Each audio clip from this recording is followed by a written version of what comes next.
Today in our podcast, we're going to be talking with Kalena Cotton. Hi. Perfect. And we're going to be talking about the subject of LGBTQ AAIP. LMNOP. No, there's actual so many more letters. Oh, yeah, I know. Yeah. So anyways, if you have kids, usually this is a mostly friendly family podcast, but if you have kids, don't want them to listen to it, fair enough. Also, maybe a good one. So, Kalena, thank you so much for your vulnerability, and so let's get into it. Welcome to Shoot the Breeze, a series on our podcast that celebrates the messiness of life, relationships, and Christianity, featuring my wife Lacey and myself, Nathan. It's creatively titled because it will be just us shooting the breeze, sometimes with guests, while occasionally saying something important. We hope you enjoy. Why are you nervous? Dude, I don't know. I'm nervous. So, so the reason I'm nervous is this is the first setup like this. I used to record into my computer directly. Okay. But we kept having issues with it. Oh. So I'm doing a new setup, which makes it look far more intense, doesn't it? It is so intense. But It's so intimidating. But we'll see. And a bonus is guests and I can wear headphones now. True. Was that not like a thing that you guys did? Couldn't do it before. Oh. Now you can. So it's just one of y'all? Only me. How awkward. Well, it was fine, except, well, then what happened? This was part of the issue. So then there would be a reverb. So I would say something, but then it would, like this. I would say something. Mm-hmm. Like, it kept... Oh, no. It was like a delay. And so finally I would just put the headphones down. I have kolache in my mouth. And I was just put them down and then basically not know how it turned out until after when I could hear it. So it's like a fun surprise. Oh my god. Fun being the operative word there. It was Not a fun surprise. not a fun surprise. Not Christmas. Because the last two, prior to this new setup, hence this new setup, it didn't record. No. So I had to use the raw audio from the camera. I did some editing, came out, Not great, but not... It wasn't great. hence, Sorry, bud. hence this new setup. So, fun fact though, so Lacey and I come in Fridays, we record Fridays, come in Fridays with this new setup. I'm like, good, finally, babe, I can test this all out on you and, see what happens. So we get it all set up. It looks good, looks profesh. And I literally sit down because we're like getting in, we're okay, sit down, record. I hit record, everything shuts off. And I'm like, whoa! She goes, this is after about a half hour of like pre-testing and everything. I'm like, you go home. I'm just going to sit here for a little bit. You know what? Just leave me here. So she left. So I sat literally for like 5 minutes just like, Just choking back tears. what am I doing? Yeah. She leaves. God? Yeah. Yeah. She leaves. I unplug everything, plug everything back in, and it works. So it was really just like one of those, have you tried plugging it? No, it had. That's so sad for you, man. Anyways, I think there was a reason. I have yet to discover that reason. It tested my patience. If nothing else, that's what it It did. was a learning experience. Do you want any water? Do you need anything?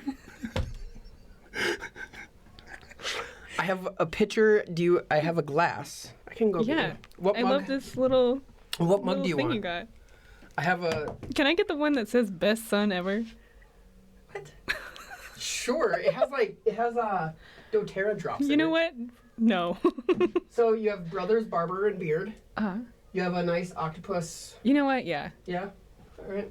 I think that's other than the one I'm drinking I feel like out that looks aesthetically pleasing next to your Yeah. cup. Hi, Kalena. Hey, what's up, man? After that intro. We're doing good. I'm happy. I'm excited. Everything sounds mostly good. I'm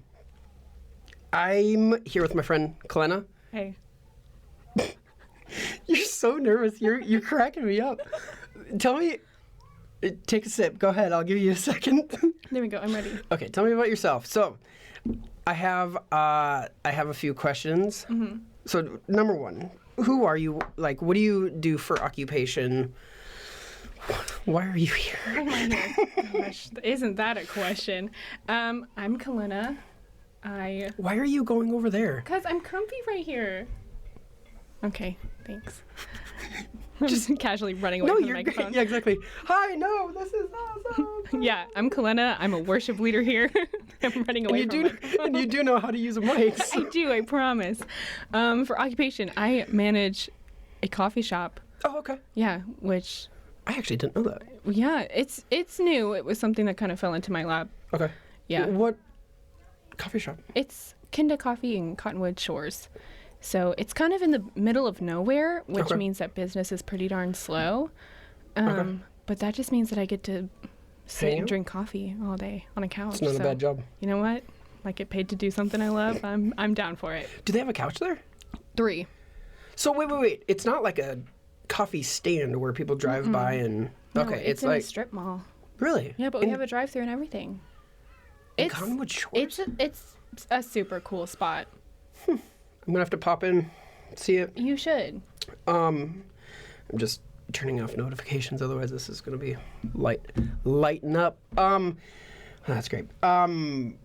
Let's see. Oh, favorite way to waste time. Oh gosh, TikTok. Wait, no, seriously. Yeah. No, it's a problem. No, like making TikToks? No. Watching them. It's so entertaining, and it does something to my brain because it's just 30 seconds, and then every 30 seconds it's something new and funny, and I could waste my entire life on there, I swear.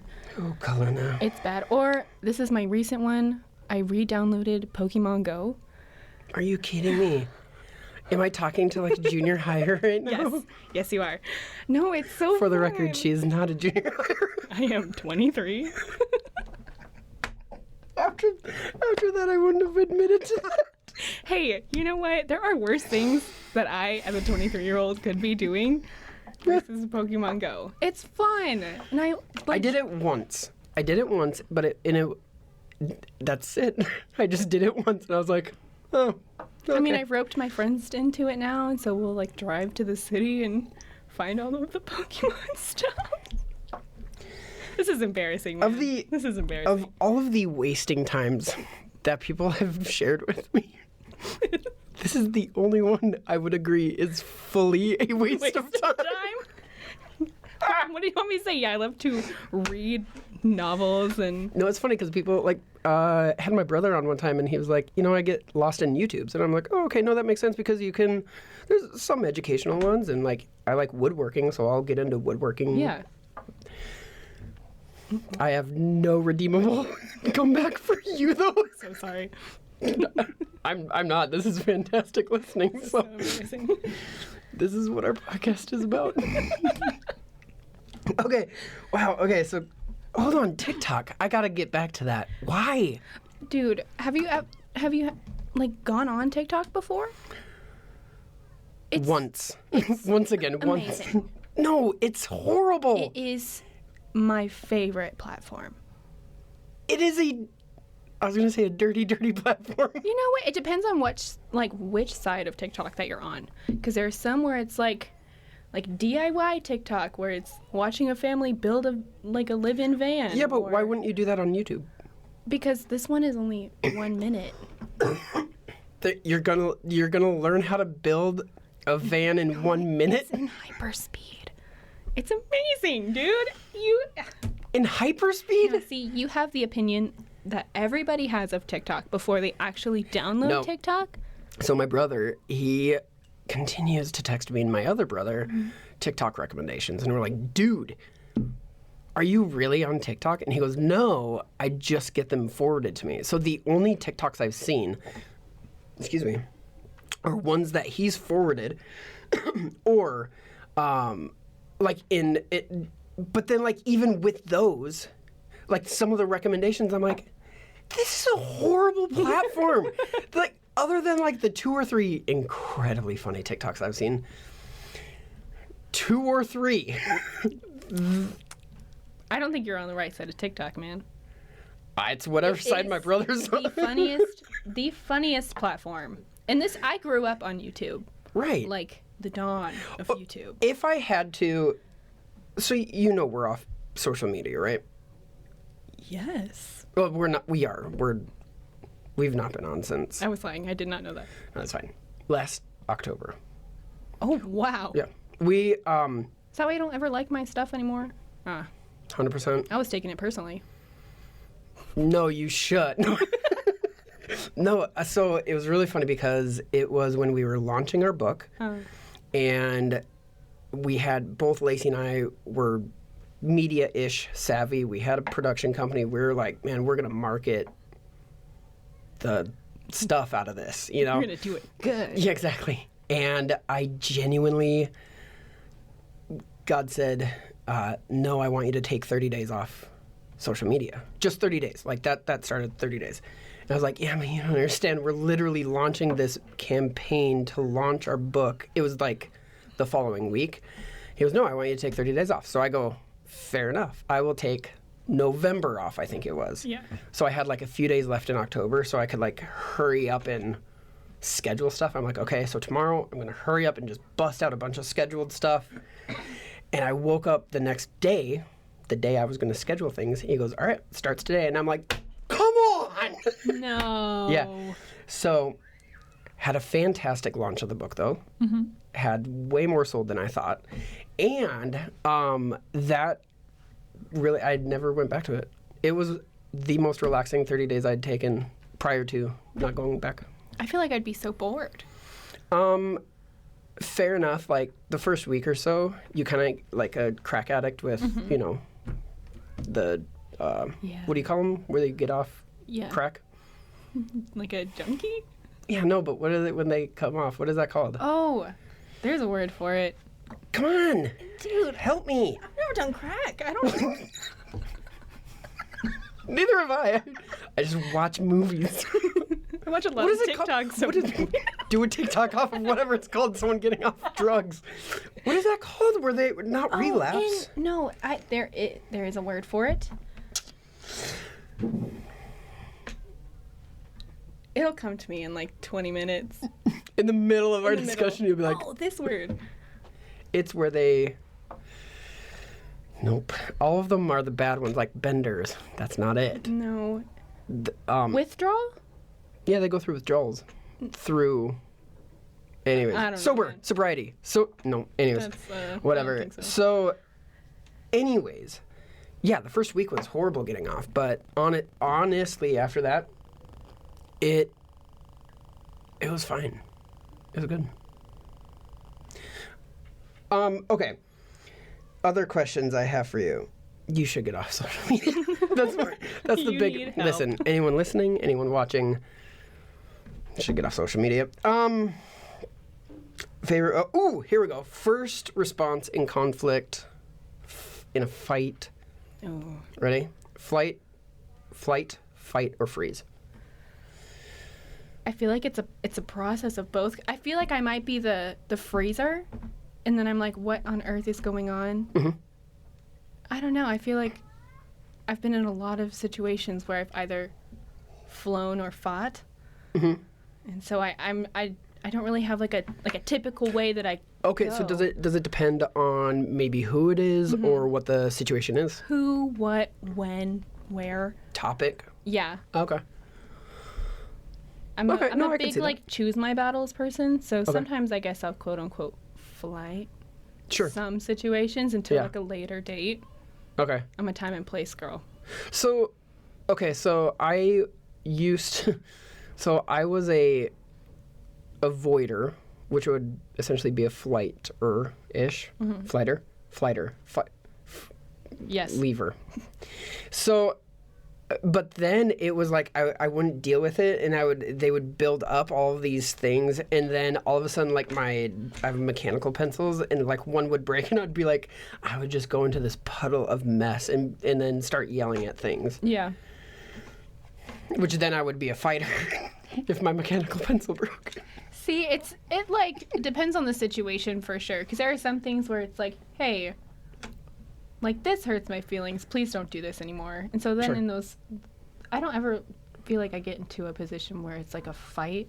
Okay. Because I'm an over communicator, unfortunately. But would you consider yourself like opinionated? Oh yeah. Okay. So what are things that like, can you remember something where you're like, oh, I am way over opinionated on this? Oh gosh.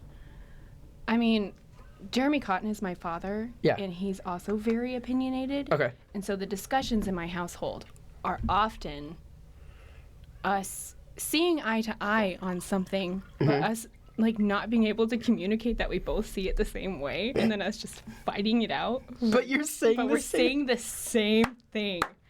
And then there's my mom being like, "That's what she said." Like in the it's bad. So I don't know if there's anything in particular, just because I feel like it's a constant thing. Okay. Where I live in my opinionatedness. You know? So everything's important to you? Yeah, everything. I'm very passionate about everything. Fantastic. That's great. All right. Last introductory question is, what makes you feel most cared for? So 5 love languages. Ooh, yeah. Okay. So you have receive gifts, you have words of affirmation, acts of kindness, or like service. You have like physical touch and quality time. So what would you say would be yours? Oh, for sure, mine is acts of service and quality time. Acts of service and quality time? Mm-hmm. Has that ever changed for you? Oh, yeah. Okay. Like what would you say it was before, and how long ago, or whatever? Well, I think that, like, at one point it was physical touch. Okay. And then it just wasn't. Oh, weird. Okay. Yeah. Sure. And so, but now it's acts of service and quality it's time. acts of- I okay. feel like quality time has always been, like, the constant one, but then there are okay. the other ones that kind of Okay. are dancing. So like acts of service, what is something that someone's done for you that you're like, hey, oh, that's nice, that I feel cared for? The one thing, like taking my car and getting the oil changed is probably the nicest thing anybody has ever done for me. Are you serious? Yes, because I hate doing it. I hate it. You literally just schedule and drop it off. No, I can't do it. I can't even do that. Or there's some that you don't even have to drop off. You just pull in and But that's so sit. awkward. Seriously? The whole experience. I don't No, know. you I go to psych the- myself out of it every You time. go to the coffee shop, grab a coffee. You're like, I'm going to enjoy some TikTok watching and drink some coffee while my oil's getting changed. That's fair. That's fair. But yeah, You could go through like 30, 40 TikToks. I could probably go through more than that, honestly. Like, ma'am, your car's been done for an hour. I'm just sitting there. You're just sitting there, ma'am. You're going to have to pull ahead so we can get some other There's a customers. line of cars behind me. Oh, my bad. I've never done this before. Sorry. I don't know what I'm doing. I'm just watching TikToks. That's hilarious.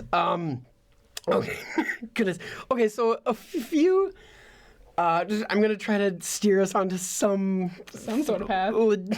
Yeah, some kind of path. So a few weeks ago, first of all, you have had a crazy couple of years. Yeah. Is that a fair statement? Oh, yeah. For sure, dude. Okay. And you shared, plug for our teachings, you shared your story a few weeks ago, just what God has been bringing you through. If you wouldn't mind sharing, can you tell us a little bit about the last couple of years? What has God been doing in you, through you, teaching you, sharing with you? Mm-hmm. All of those.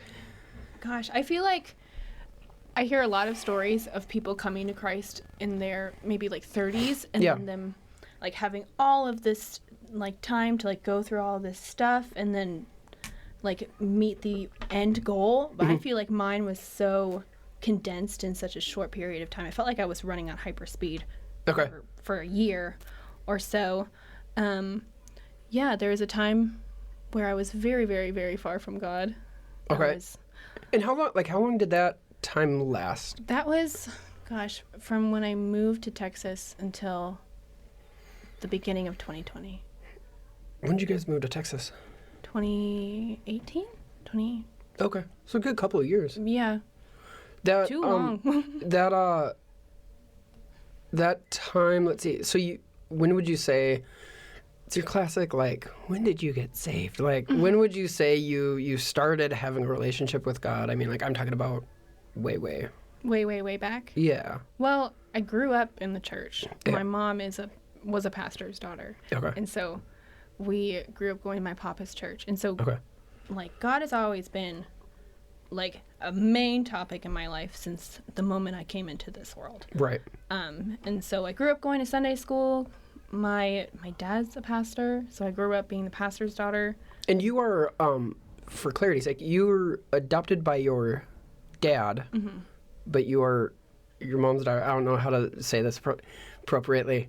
You're adopted by your dad, right? Yeah. Okay. So I just wanted to know, like, because like you're saying, you grew up in your papa's church, which was your mom's dad's church. yeah. Right. And then your mom met your dad and got married, and he adopted you When I was 3. Yeah. Yeah. And so growing up in the church, because your dad is a pastor now, or has been a pastor, Yeah. not just now. He's been for like a decade. Very recently, in the last decade. Thank you so much for listening to our podcast. This is one of the many resources we make available for free at our website, cultivaterelationships.com. Our resources have helped people grow in their relationship with God and others. We've seen people set free from uncontrollable anger and paralyzing fear. We've witnessed estranged family members be reunited after working through our freedom booklet. We've helped people build healthy relationship and coping habits through our coaching videos. And all of these resources are made available for free because of the generous support of people like you. If you would like to become a partner, please visit cultivaterelationships.com/support. Now, I hope you enjoy the rest of this episode. You grew up in the church, and would you say, genuinely, did you have a relationship with God growing up? Oh, 100%. Okay. So, like, this isn't something where you're like, oh, no, maybe I wasn't actually saved or anything like that. It was, I think that's what I'm doing, is I want to paint a picture of kind of like your story. Yeah. And so, grew up in the church, had a relationship with God for a number of years. Yeah. You were actually in our youth group. Yeah. And so, and you've seen a lot of mess in the church as well, including my story. So it's not like you have this picture of the church, Christianity, as this Beautiful. problemless place. You're like, oh, no. No, I always joke that PKs get to see the ugliest side of church. Oh yeah. Just because we see all of the behind the scenes stuff. Yeah. And it's like, oh, this isn't fun all the time. Yeah, but Kalena, your dad's amazing. You know what? He is. But he really is. But I mean, it was such a cool opportunity to watch, the actual, stuff go down, but then watch how the church walked through it. And that was something that I will always appreciate being a PK for. Yeah. Is walking it out. Yeah. And watching it being walked out. So you grew up in Alaska, born in Hawaii?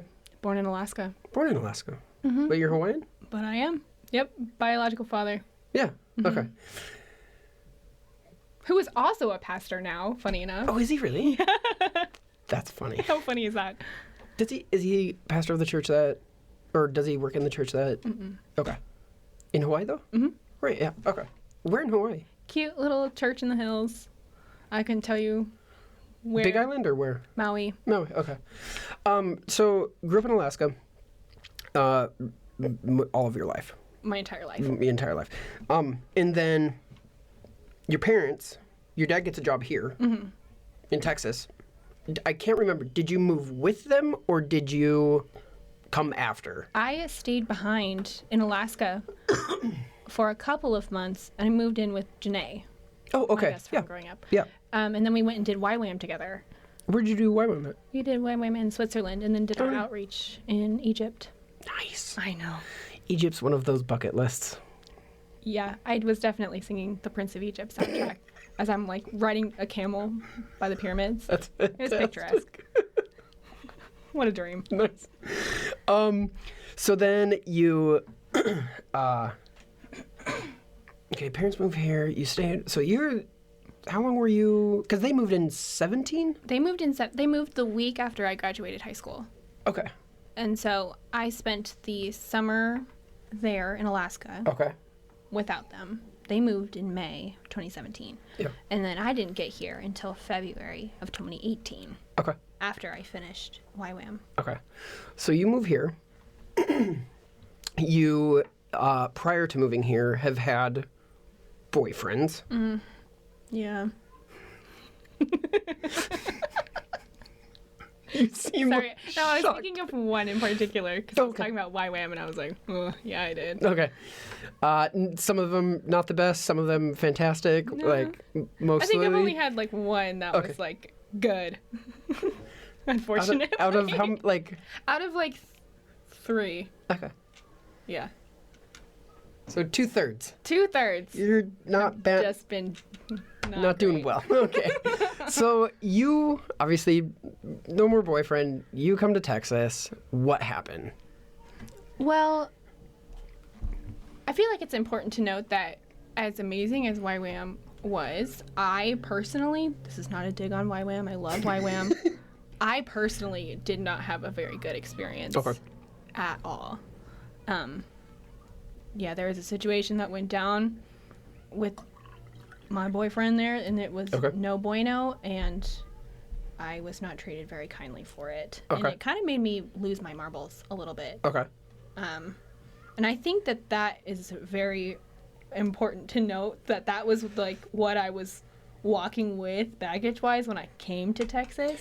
Right. I was angry. I was angry at men, then I was angry at like church leadership. Okay.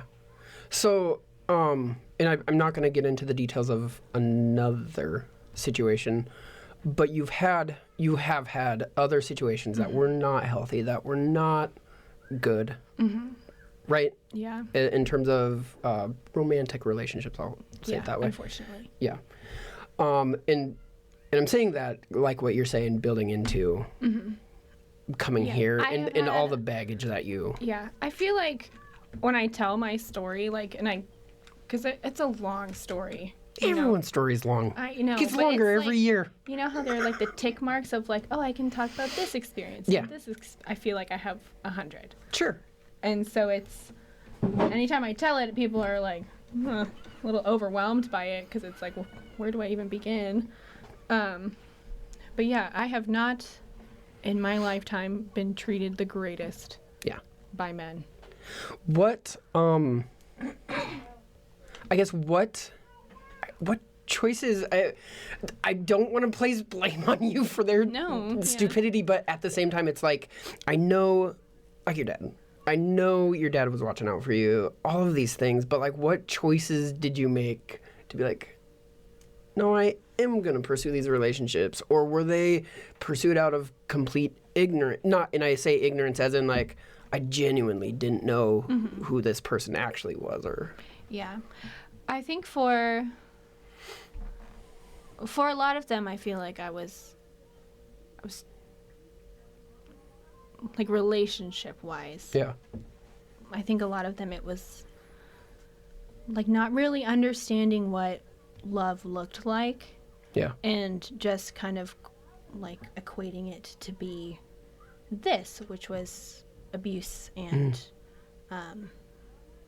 Yeah. just, and I thought that that's what it was. Yeah.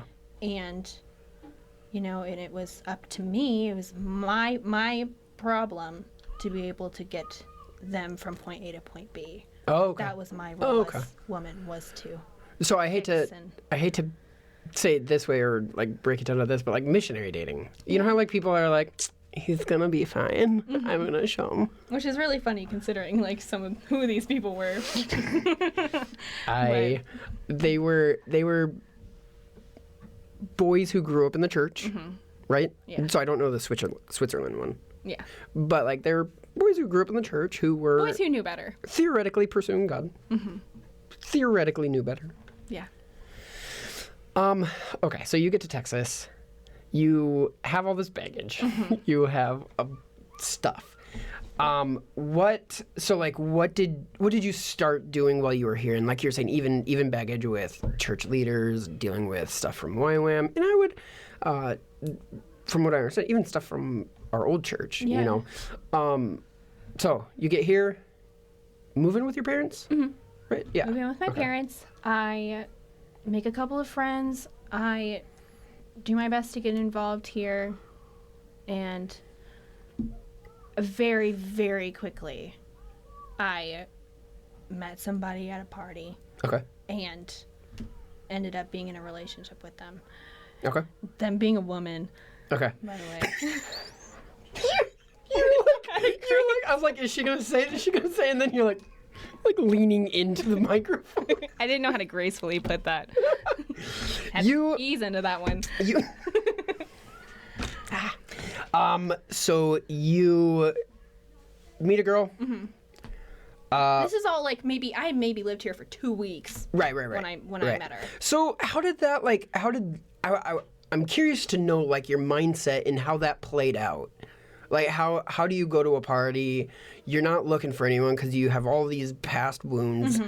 How do you go to a party and you're like, you know what? I have an idea. No, literally, that is exactly how. Oh, it really? happened.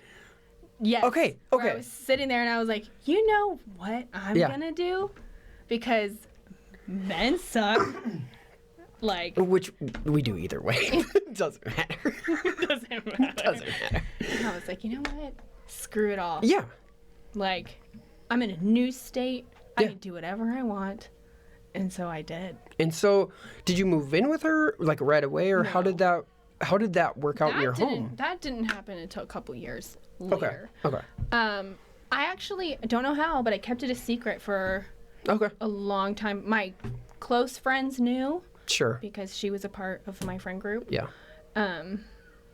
A lot of them weren't happy about it, Yeah. but they did their best to like love me through it. Okay. But it was a hard one because Oh, I sure. basically showed up and put both fingers up to everybody and was like, I hate the church. Yeah. Don't believe in it. This is who I am. This is who I love. And I assumed this identity Okay. like very quickly. Yeah. So what does that? So tell me about that. Like, what does assuming this identity mean? Well, it's like, I don't know. I feel like the LGBT community does a really good job of like this is who you are. This is the the way that you're gonna go Okay. from here on out. So you are a lesbian, so you're gonna dress like this. You're gonna talk like this. You're gonna do this, do that.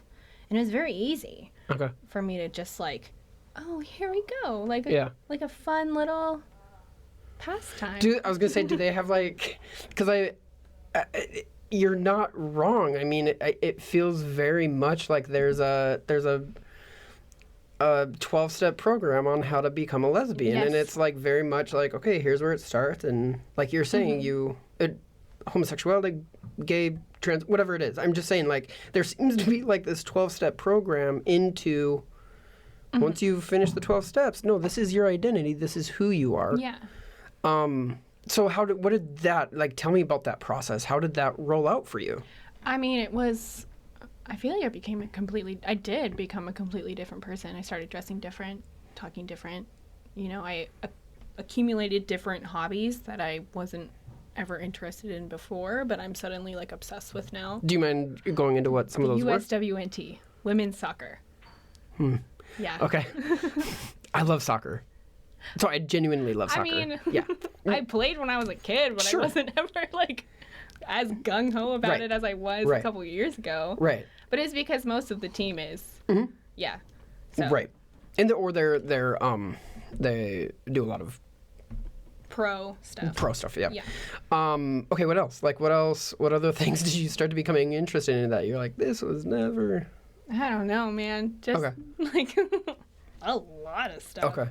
Okay. Different TV shows that I would watch that I would Okay. like never piqued my interest before, but because they would have like a gay character in it, Yeah. I'd be like, this is the best show. Okay. You know, like Okay. obsessed with anything that was like at all in support of what I was doing. Okay. It was now my obsession. Okay. It was very strange. And had you, I mean, grown up, anything like that, had you ever been in any of that type of stuff, or not even, I wouldn't even say approved of that, but been like, Well, I don't know. I don't know. That's a hard one. And I've come back to that a couple of times to where it was like, did I ever experience any of this growing up? No. I mean, like any of your new interests. No, yeah. Yeah.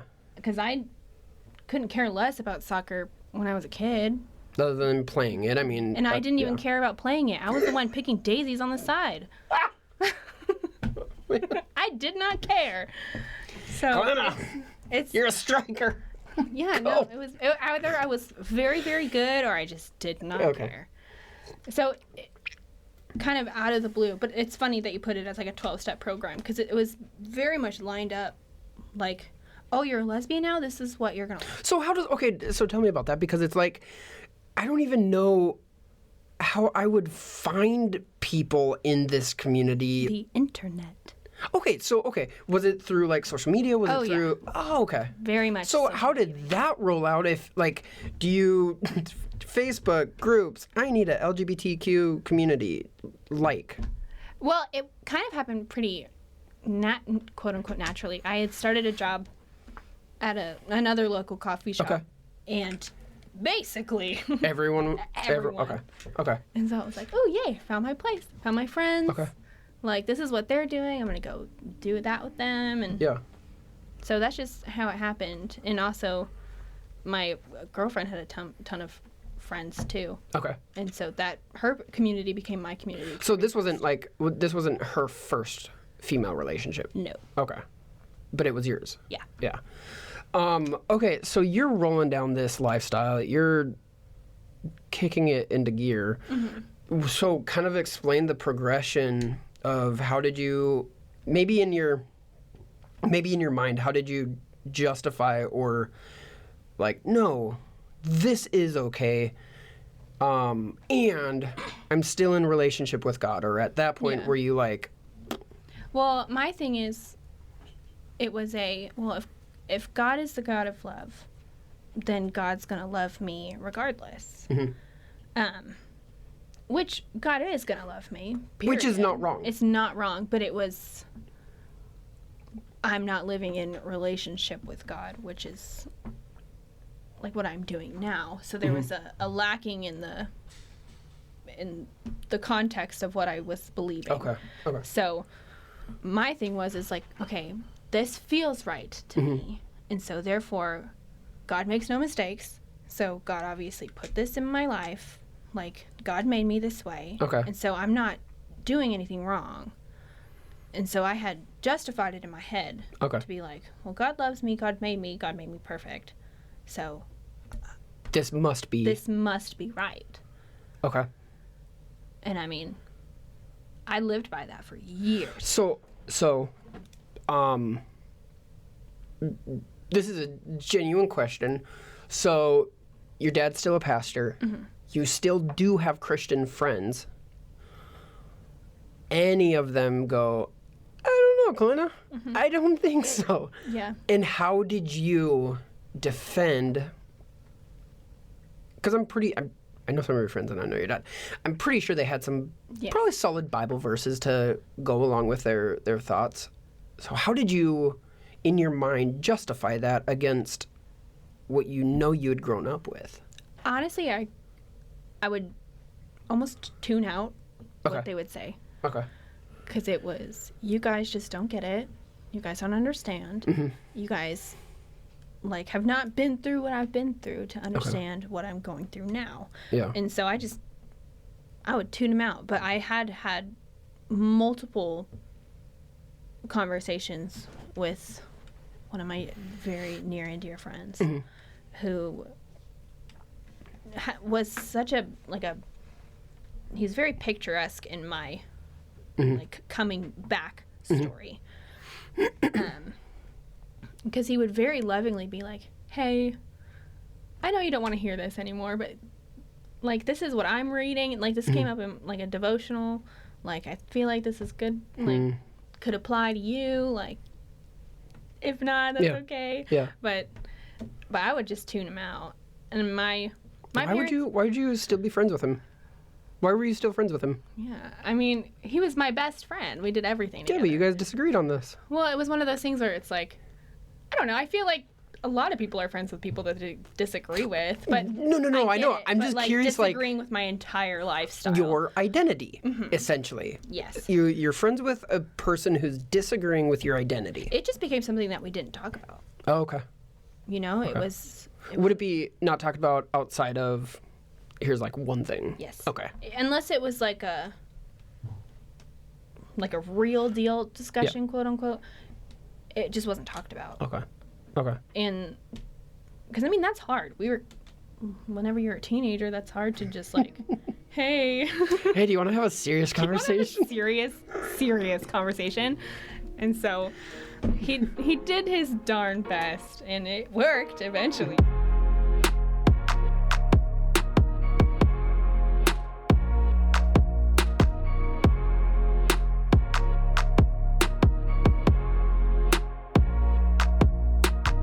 You're here 2 weeks.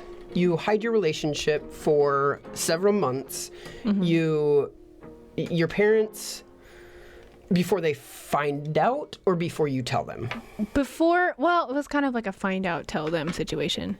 Like, what happened? It was like they got a phone call from somebody and they were like, they're saying this. Is that true? Me being like, yes. Oh, Yeah. okay. So how did that conversation go down? Oh gosh. I feel like I kind of blocked it out because it was not a good conversation. It wasn't a grace-filled, loving conversation. Of course. feel good conversation of the year? Like, yeah, no, it was a great time. I think back on it with great fondness. No, it was horrible. I mean, it was the feeling of getting caught. Yeah. You know? And which is like one of those, your gut drops to your butt. oh my God. No, I know. Didn't eat for like days after. It was traumatic. So from that conversation, obviously they disagreed with your choices. Moving in, how did that play out? Well, Did they kick you out of the house? You were no, like, because okay. I had moved out in September of that year. Okay. And so I lived with them for a couple of months while it was still going on, and then I got my own place with a couple of my friends. Okay. Okay. So not my own place, but Yeah. a place With outside, without them there. Yeah. So I was already living outside of their home for a couple of months, and so there really wasn't anything that they could do. Right. Not that they would have like punished me for it. Like, you're grounded. Yeah. They couldn't. I was Right. in my 20s. Yeah. It was too late. But it was not a fun conversation to have. Right. Growing up, my dad, I feel like I love my dad, love him. Like, I think he's the greatest man on the face of the planet. So just knowing how disappointed and heartbroken he was Right. in me, devastating. Yeah. Yeah. Because I mean, I basically lived to please Okay. my dad. I just wanted to, like, be the best kid, get the best grades, Right. serve in any capacity at church, Right. to like be that kid. And so to know that I'm like not anymore, that was, that was rough. Right. That was rough. But conversation itself was, I mean, I think you can imagine it was, well, we don't believe in this. Right. That is a lie. You're living a lie, which I don't know. I give my parents a lot of grace because I'm sure I wouldn't. If I was a parent, I don't know how I would handle that. I mean, Right. I have a better idea now after living it, but gosh, I cannot imagine being my parents. So what did you do with that conversation? Like, I mean, obviously you didn't stop. So what did you do with that conversation? I just let it hurt. You know, let what they said hurt. Okay. Because it's like, in the moment, because that was my truth. That was my identity. And they were directly attacking and disapproving of who I was at that point. And that was painful. And we just really didn't talk anymore. Okay. It was, I think I would call my mom every once in a while just to tell her about my day. But other than that, we didn't talk about it. Okay. Yeah. And you have sisters, Yeah. right? And so did they know at this point? Or? One of them knew. And then my middle sister found out from friends. Okay. How much in this lifestyle, how much does particularly people you know who would disagree with you, what does secrecy, like what role would secrecy play in it? Like what did it play in for you? I mean, my whole relationship was a secret for the majority. Like that first year was a hidden secret. Yeah. But then there were the people that knew. Honestly, I don't know how we kept it so low key for so long because I felt like everybody knew, and my parents didn't. And this is a small town. This is a small town of Burnett. So I'm like, I'm still like shocked that they didn't find out sooner. They probably did, but I mean, I don't know. Secrecy was like what we survived on. It was. And how'd that? So like, what did that do to you? Oh, it ate me alive. Okay. Because it was, I don't know. Before my parents found out, it was like hiding a huge. Like for me, it wasn't even like hiding my truth. It was more like, I know that when you find out, you are going to be so heartbroken over it, and I'm not ready for it. Right. Because it wasn't even like, oh, they're gonna kick me out. Oh, they're gonna do this. They're gonna kick me off the family plan. It was like, I'm gonna break my mom's heart. Yeah. Like, that was pragmatic stuff aside. Yeah. So, you are. What ended up making you want to move in? Kind of like solidify this deal. Like move back in at the beginning of 2020? No. Move in with your girlfriend. Well, it wasn't. It was like a weird part-time thing. So I would live with my parents on the weekends. So I would come home and do laundry. Okay. And then leave. Okay. For the week. Oh wait, that's right. Because you had an apartment with your friends. So I had an apartment with my friends, and then at maybe the end of, timeline. Maybe the end of 2019, I moved back in with my parents. Okay. So all my stuff. Do you mind turning the AC off over there? So sorry.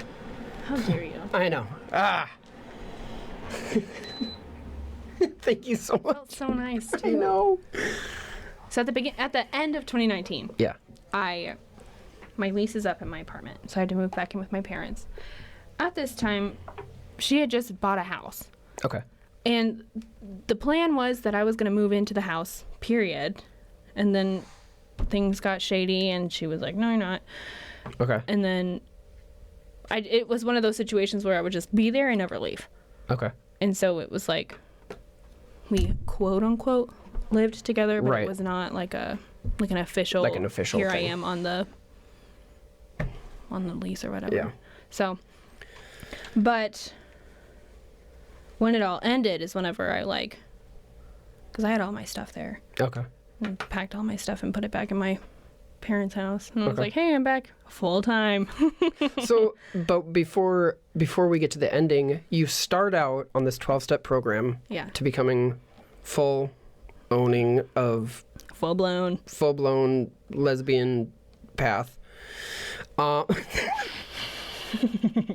using the accurate words. Yeah, no, okay. Yeah, you are. So on this 12-step path, you said you started out with, I found a community of people who accepted me. I found a community of people who showed me kind of like this journey. By the end of it, and I hope I'm not like giving away the punchline, you were like eaten up with an anxiety. And so what is that like? So starting off, you're over here and you're like, no, they're accepting of me, to full-blown living anxious and what all came with that anxiety? Well, because for the majority, because I feel like it wasn't just a bad relationship because it was not a right relationship. It was also just a very toxic relationship. Sure. It was, I mean... There was so many things. There's so much. Gosh. Yeah. It was just not good at all. And so it was... Which is true of any relationship. Yeah.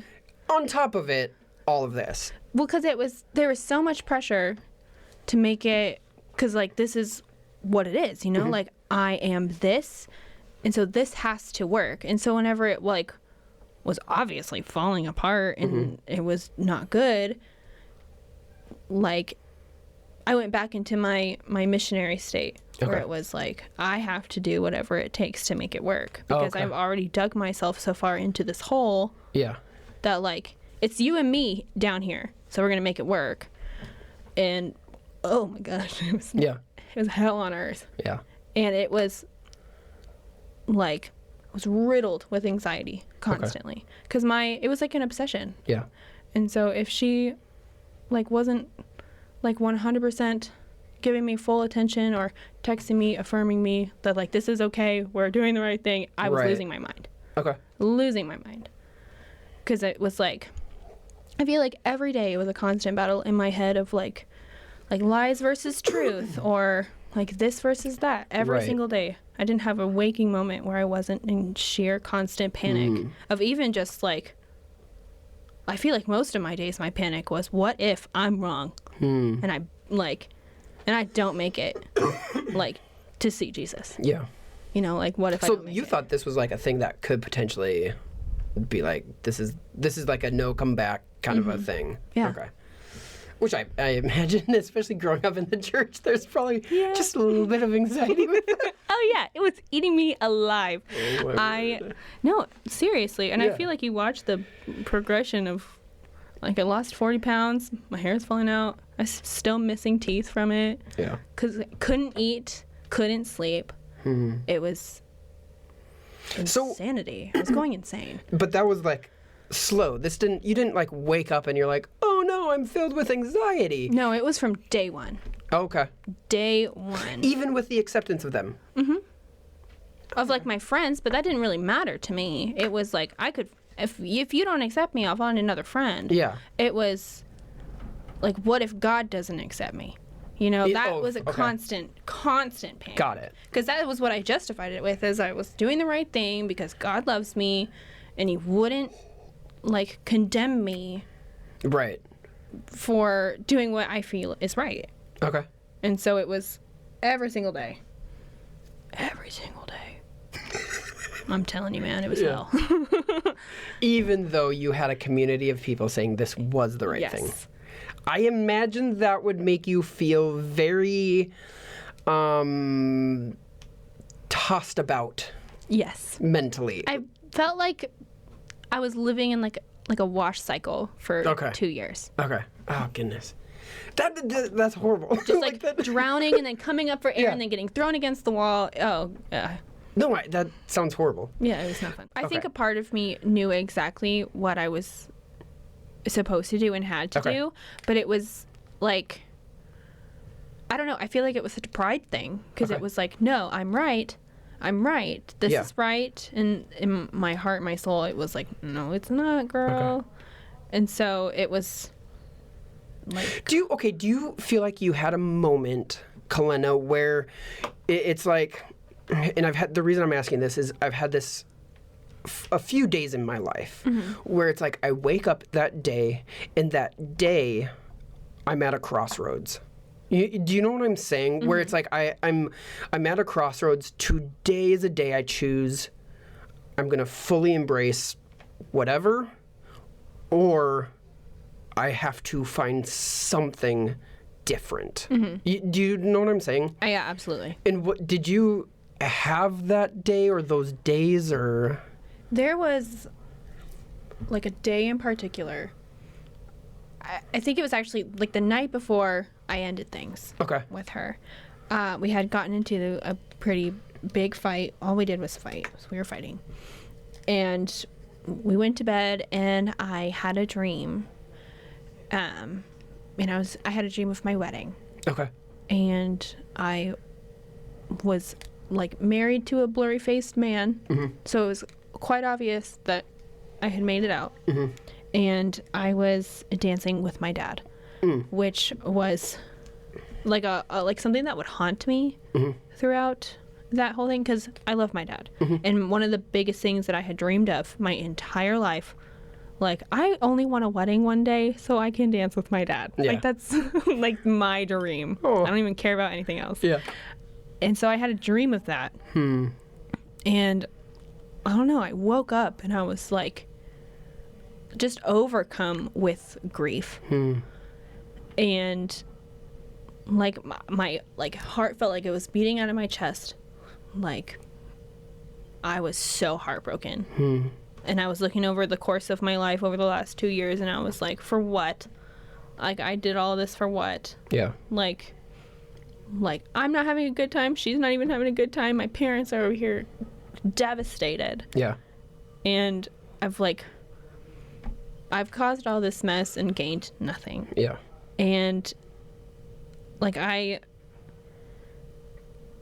my only solution at that point was like, I just gotta end it, living. Yeah. And it'll solve everyone's problems. Yeah. You know, it'll she'll escape this relationship. My parents will get over it. Yeah. This is what I'm thinking. Yeah. And so it was like, and I'll just find out for myself. Yeah. If I make it in or not. Yeah. And yeah, so I had fully settled in the fact that I was going to end it all that day. Okay. And then I got a call from my mom. Okay.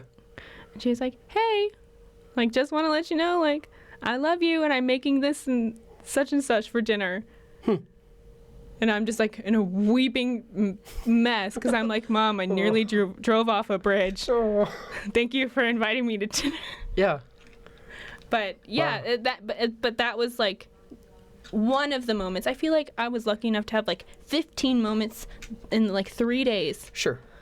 Where it was God being confirmation, yeah. I'm still here, I'm still listening, I've still got a plan for you. I had people come up to me and be like, hey, I feel like God wants you to come home. Don't know what that means. Yeah. Where I'm like, I know what that means. I know exactly what that means. So I want to tease this a little bit because you tell that whole side of your story in the testimony. Yeah. And so I'm going to link the testimony to this podcast. So you don't have to share all of that now. It's actually just a little bit of a teaser. But what I do want to ask you about is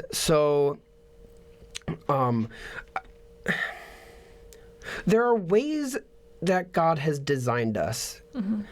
One of many, we were just talking about sex, gender, others, how to work responsibly without becoming a workaholic or becoming lazy. All of these things in relationships, there are healthy ways that God has designed us to live, and then there's unhealthy things that we do, right? And so in this lifestyle, from your own story, and so this is completely anecdotal, but in my own research and people I've talked to and shared with, anxiety seems to be the number one. If I had to do a diagnostic, there's unresolved things in the heart that produces a desire to find fulfillment. Yep. Satisfaction. Boys didn't work out, so we'll try girls.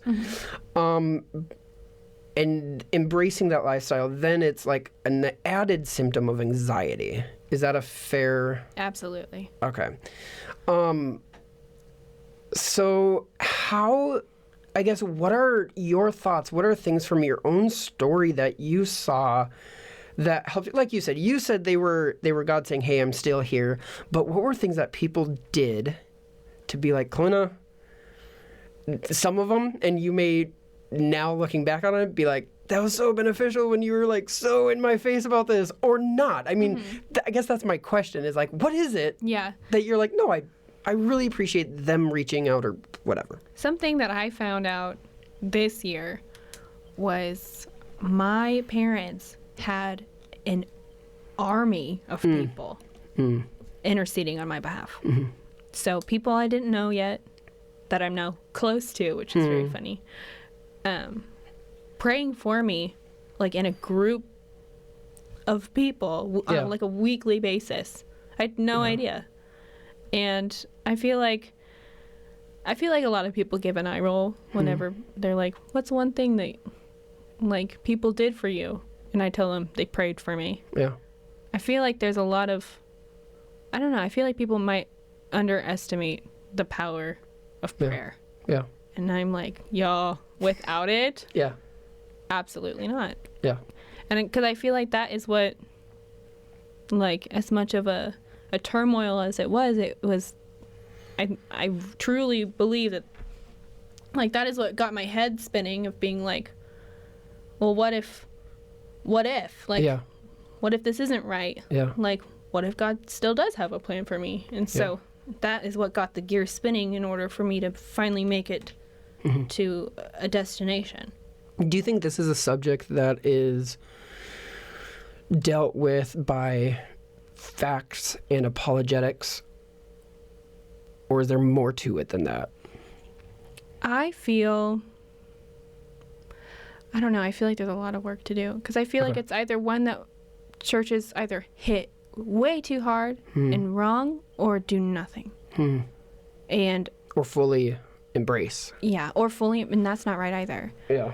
And so I feel like this is such a touchy subject, and because there is only one right answer, and that is truth. But it's how we go about truth that I feel like a lot of people haven't figured out yet. Which I'm a box person. I love things in boxes. And I think that's the hard part, right? Is I want to deal with this subject in this one way so that I can, for myself, check it off. I know how it is. Now can deal with this subject in this way. But the longer I walk with the Holy Spirit, the more I'm recognizing I have to be in tune with Him moment by moment. Moment by moment. There's, unfortunately, not a clear checklist for me. Yeah, no, this is a hard one. Yeah. Because I know even I've been in positions where it's like, can you please talk to this person? They're going through what you went through. And I'm like, I don't know what to say. Yeah. I don't know what to say. It's a hard one. And it's something that I'm still like, okay, and if I were to be put in this position, what do I say? What would I want to hear? Yeah. But it's still hard because I didn't want to hear anything when I was in it. Right. And anybody who did try to tell me anything got, verbally punched in the face. Right. And so I'm like, it's still one that I'm having a hard time trying to figure out. Sure. How to, be, share truth and, while still loving them. Yeah. Because it is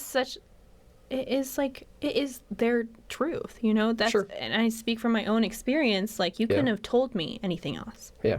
Nothing you could have said or done would have changed how I felt about it. It was 100% a God thing. Yeah.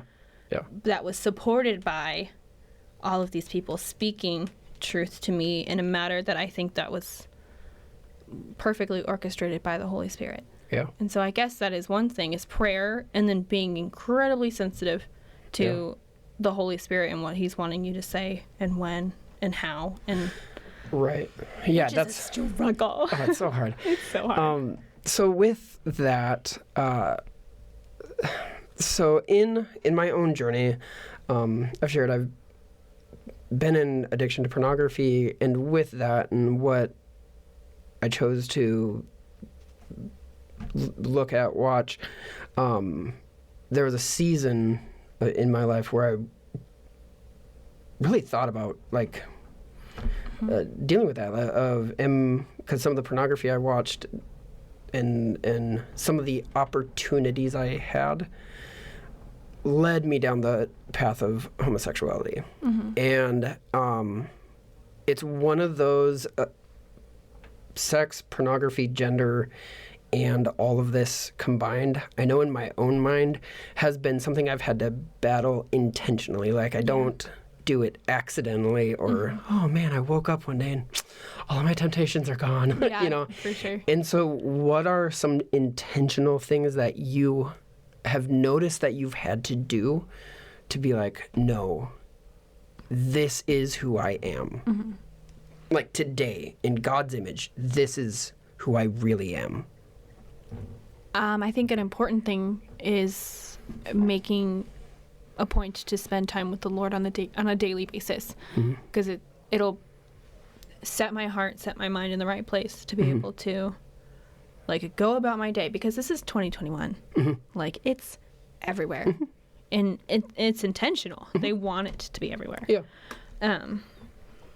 But it is incredibly difficult, you know, but it's intentional. And so it's like, if I like were to see something on social media, I will like a quick swipe away. Yeah. You know, and Or I'm not on social media, so. or just delete all social media apps. But it is just like being mindful of, like, if I know that they're like in a TV show, if there's going to be something like that I know is going to like trigger. Yeah. I don't like using that word. No, I know what you mean though.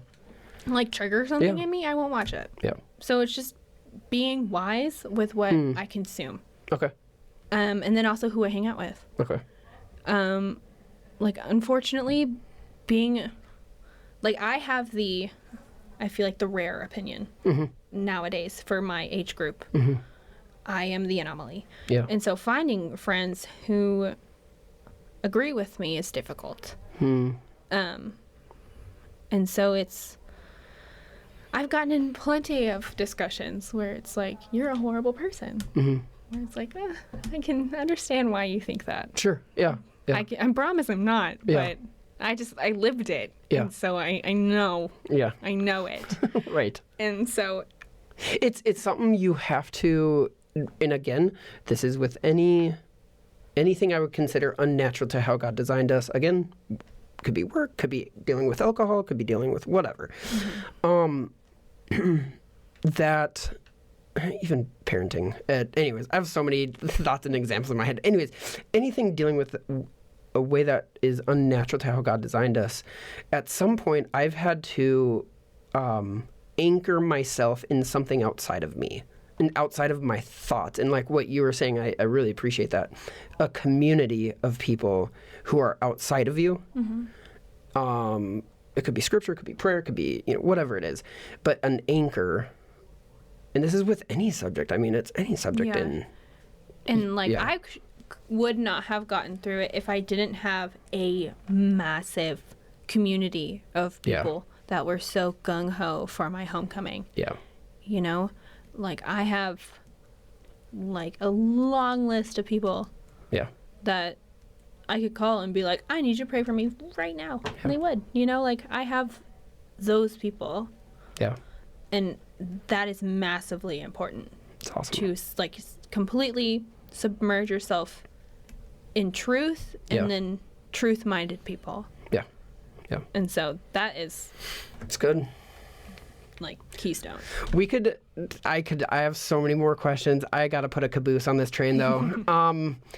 Thank you so much, Kalena. You're welcome. So fantastic. Really appreciate it. And guys, like I said, I'm going to link to her testimony where she shares a lot more into some of the other steps that she went into toward helping her, most importantly, come back to God. Yeah. Right? Your relationship with him. Kalena, thank you so much. Yeah. Really appreciate it. All right. Thank you, guys. Bye.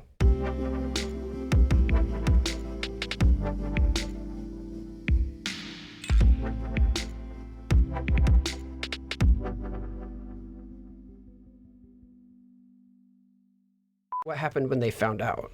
Well, hold on.